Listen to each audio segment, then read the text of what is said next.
Hi guys, welcome back to my channel. Today I'm going to show you how you can share your presentation on Google Slides to your friend, to your colleague.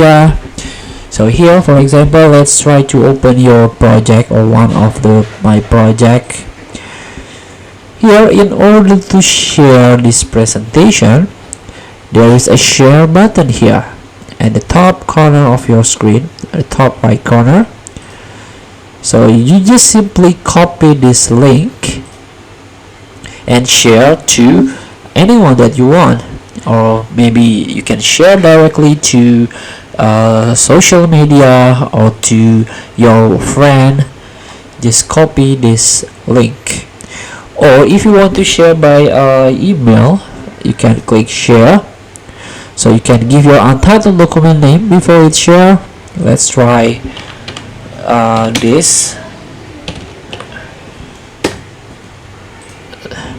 and here we go.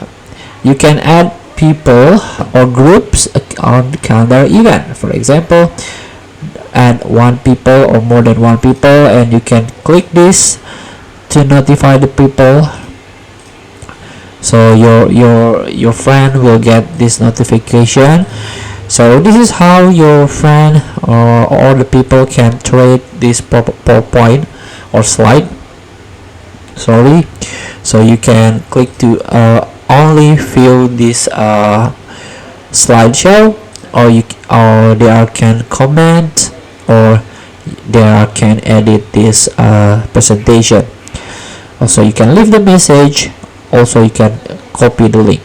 Just simply click send.